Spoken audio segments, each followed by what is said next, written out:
Welcome and thank you for joining me for this presentation on Paths to Learning, a Tutor's Guide. My name is Tara Fontanosa.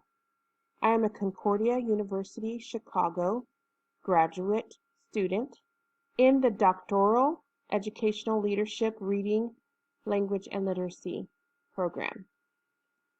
This presentation was created as a collaboration between the Roseville Public Library and myself, really out of the desire to support our tutors in the adult literacy program. The Paths to Learning is a guide to help the tutors see their path to their students' learning and to their success. For example, as we take a look at the phonics program, phonics is really there to build the students' confidence and be able to do what? Letter recognition, letter sounds, and then moving on to blends. If you follow your path will take you through different activities that you're probably doing with your learner to help build their confidence. For example, if they're over at blends, they're working with putting vowels and consonants together to create special sounds, but they're also working with using two vowels together to make particular sounds as well. This will lead you to one vowel words, two vowel words, sight words, and then you may end up around fluency. If you're at the fluency, you really want to take a look at the back of your workbook of your new Reader's Press material and see that they have beginning and intermediate words that you can use to time your students to see how well they're progressing. If they're not at the level that they need to be at to move on to other material, you might want to go back and review sight words, or you might want to come forward and start them a little bit on compound words to see if they can make the jump. That way you're able to assess where they're at and where you are at with them on the paths to learning. So after compound words, you would move to complex words, where you would recognize a lot of base words and adding some endings. That really moves us to the next slide for morphemes. Morphemes has a lot to do with decoding.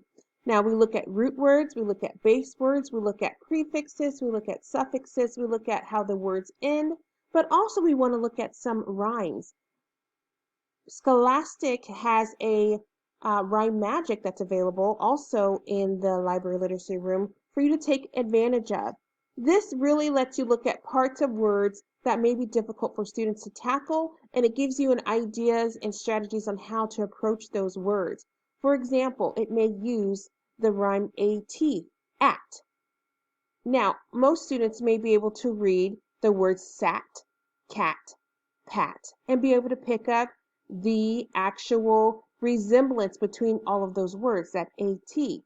However, if you expand words with AT, like flat, or flattered, or splattered, there is the AT also in those words.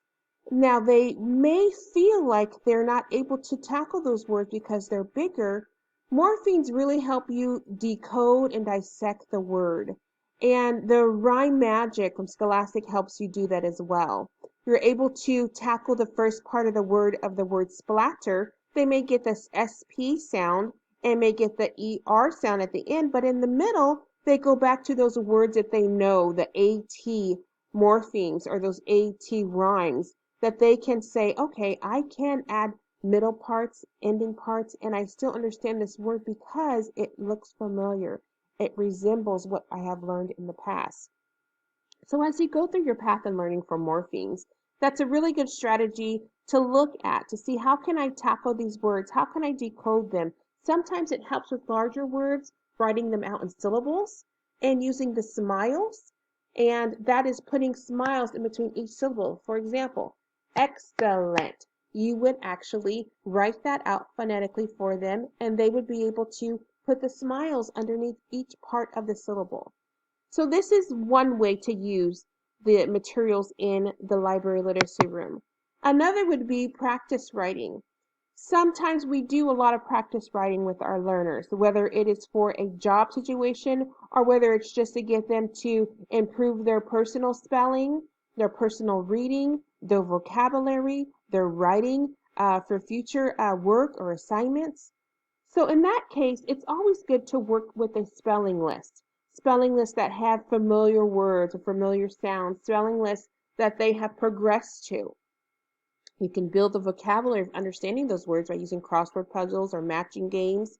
Also adding endings to them, like we mentioned, prefixes and suffixes, articles and gerunds, small words, prepositional phrases. Those really help a lot. Now, something I want to focus on after we move from the first three boxes here to our path is the middle three boxes. This is really good for those learners who are maybe ELL learners who are really trying to learn English, and English is not their first language. We want to be very open and accepting to our students using partial English or partial words to help them get through the English word. We want to encourage them with their home language, and they may use a part of their word, a part of our word. That is fine to allow them to do that. That lets them know you respect their language, you support them. However, we want to teach them how to say that in English. And we can do that by really focusing on prepositions and verb tenses. So we're really speaking to the broken English and helping their English really get smooth and their writing get smooth, helping them to find nouns and descriptive words to help explain what they are saying. So once we move up through the nouns, verbs, and the word usage and phrases, we can move into sentences. Are great to get them to start building their complete thoughts.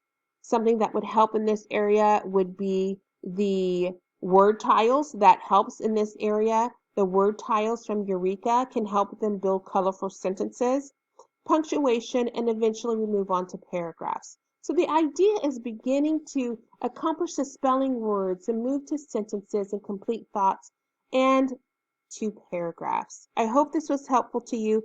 Thank you for joining us, and please look at the resources in the library literacy room. Thank you very much.